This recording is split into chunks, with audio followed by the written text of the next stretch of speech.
Magandang araw po sa inyo lahat. Welcome po sa panibagong video natin dito sa Makapili TV. Ngayon, ang pag-usapan naman natin si Katapang. Kasi pagkatapos ng budget hearing ng DOJ ni Secretary Remulla, ang sumalang naman si Katapang. Ngayon, kung si Remulla napahiya kay Coco Pimentel, dito ginisa naman ni Senator Tolentino itong si Katapang. So, ano ba yung nangyari? So, panoorin natin itong video ni Banat Bay kung ano nangyari dun sa budget deliberation ng Bucor. Grabe ito.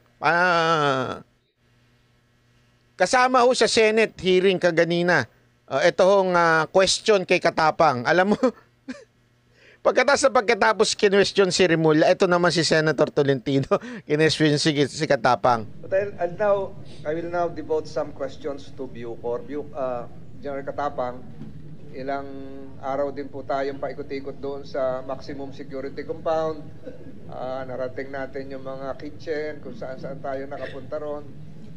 Dahil doon sa pagtakas nung si Kataroha, sama natin si General Bato, but it evolved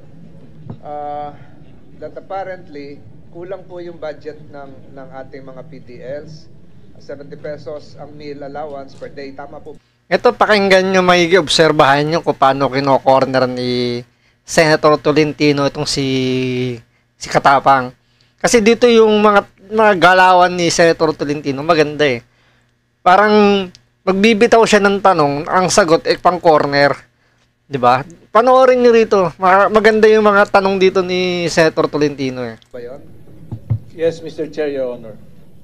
So, ngayon po, ang lumalabas, talagang supportive po tayo na madagdagan yung kanilang nutritional, tinatanong ni Mr. Chairman kung may lunch kayo. Yung mga PDL, 70 pesos yung meal allowance, pero sinisigurado ng committee ito na may lunch kayo dito. So, General Katapang, yung 70 pesos kulang. Yes or no, sir? Yes, Akala niya dito, tuwa-tuwa na siya eh. So yung 70 pesos kulang. Tuwan-tuwa na siya eh. Kasi humihingi siya ng dagdag eh para pondo sa mga meal ng mga preso. 70 pesos kulang. Uy, tuwan-tuwa sabi ni Katapang. Yes sir, yes sir. O, kulang yun sir, kulang. Mr. Chair, Your Honor. Pero I have here records in front of me showing that Bucor has the highest unused appropriations from since 2022 ay 440.9 million. Sa madaling salita, nabuking ni Senator Tolentino dito. Humihingi kayo ng dagdag para sa pagkain, budget. Pero kayo ang sabi niya nga hindi nakagamit ng budget under ang kaninyong pag-expense nitong budget. Hindi nyo nagamit. 400. Tingnan nyo, ang sabi, 400. Mahigit ang hindi nyo nagamit. Sabi ko nga, yari kayo. Hindi kasi alam mo, ito isang bagay na matindi dito kay Senator Tolentino. Magaling to mag-research eh. Basta naalala ko one time, nabanggit niya sa isang na pag siya talaga sa hearing, pag binigyan ng dokumento, talagang binabasa niya. Inuupuan niya at binabasa niya talaga. Hindi yung umaasa lang siya sa nagtuturo sa kanya. Hindi. Talagang binabasa niya, inaalam niya. So nabuking niya dito yung underspending nitong itong Bucor. Sandali, hingi kayo ng dagdag sa ito pa pala yung underspending nyo. Laki ng underspending nila. Oh. Ito dapat yung gayahin nila Vlogger Livayan at saka ni Secretary Remulla, yung pag-research ba na ginagawa ni Senator Tolentino, na bago siya bumuka ng bibig, alam niya, di ba? May knowledge na siya. So, balik tayo dito. Akala kasi rito ni Katapang na okay na bibigyan na siya ng budget. Hindi niya alam na nabuko na pala siya rito ni Senator Tolentino na nahulog siya sa bitag na ang laki ng underspend nyo, 400 million. Tapos nang hihingi kayo ng dagdag na budget, bakit di nyo ginastos? Diba, kung iisipin mo nga naman, alam mong kulang yung budget ng pagkain ng mga preso. ng mga PDL natin. And yet, meron pa lang kayong extrang budget na pwede nyo namang gamitin para madagdagan yung budget ng pagkain ng mga PDL. Ba't di nyo gawin? Bakit nyo kailangan pang ipitin? Pwede mo na may request yan kung kinakailangan na talaga misalign mo yung budget ng departamento mo para magamit muna. Pwede naman eh. Diba dito makikita mo, wala yung puso eh. Wala yung pagmamalasakit, wala yung initiative na tumulong talaga na ayusin yung problema sa kung ano man yung hinahawakan niya tulad dito sa Bucor. Bigyan mo 400 million. Tapos ang underspend mo, kumbaga yun yung may balance ka pang, kumbaga parang may extra kang pera, pero hindi mo ginagamit, tapos manghihingi ka ng additional na budget.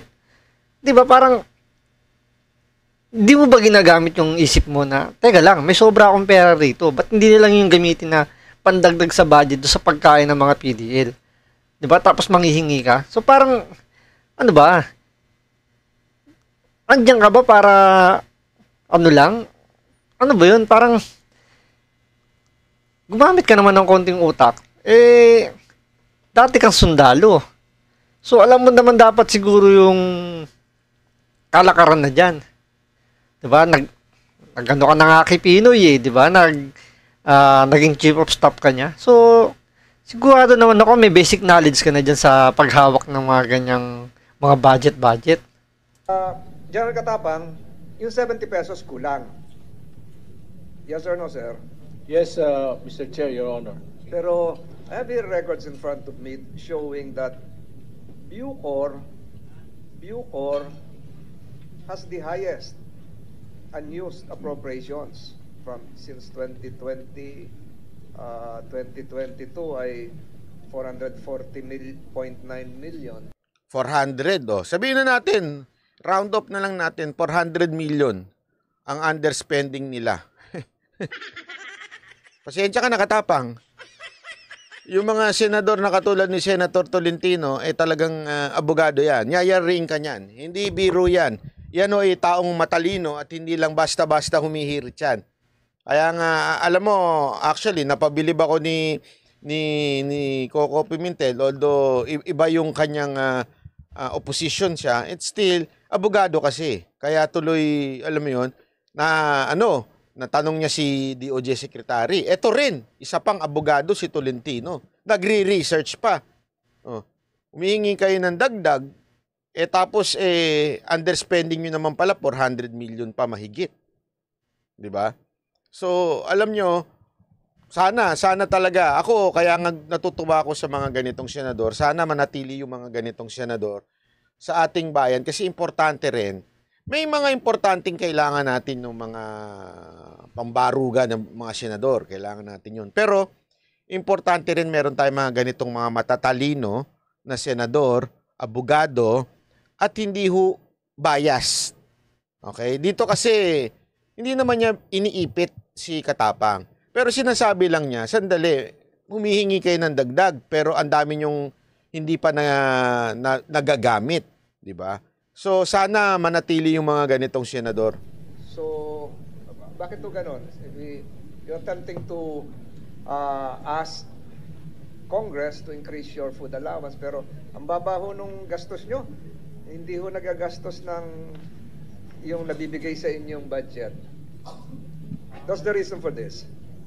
I believe, Your Honor, our expenditure program, we are about 89 or 85%, but before the end of the year, we would like to spend all those monies. That's why we are having a meeting after our budget hearing on how to expedite the expenses. So, yun ang kanyang palusot. Siguraduhin daw nila na magmi-meeting sila at magagamit na daw yung budget na yon. Sabi ko, tama talaga, na bago ka humingi muna ng budget na karagdagan, siguraduhin mo lang, di ba? Parang dito sinusubukan mo na ni Katapang kung makakalusot yung niya, yung palusot niya na kulang yung budget sa pagkain dahil mababa nga naman, 70 pesos. Pero hindi niya kasi naisip na pwede palang bulat-latin yung mga yung underspend nila na expenditure na may mga hawak pa silang budget na pwedeng Hindi natin kasi alam ba't hindi nila gamitin yung mga nag-underspend pa sila eh. Naka-allocate naman talaga yung budget na yun para gamitin. Di ba, ikaw, parang ordinaryong Pilipino ka, ordinaryong citizen ka, isipin mo, di ba, may extra budget ka.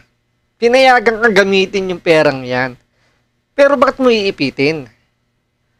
Di ba, kung yan nakalat yan para sa papagawa ng gantong project, ba't di mo ipagawa yung ganyang project?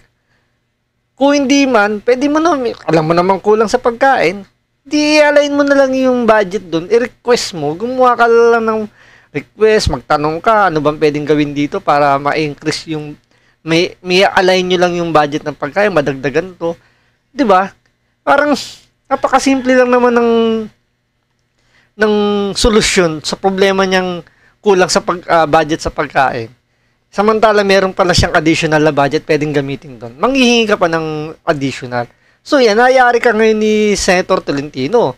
Di ba? Nagmukha ka tuloy dyan na kakatuan. Magpapalusot ka na lang na magkakanda kayo ng meeting para mapag-usapan nyo yung underspending nyo na after nitong hearing na to magkakanda kayo ng meeting para palusot na naman, di ba? Na siguro, dahil alam nilang bumibenta sa Pangulo yung ganyang palusot, pinaninindigan na lang nila. So, talagang, never talaga umamin ang mga opisyal ngayon na may problema sa kanilang departamento. So, yun lang po. Maraming salamat.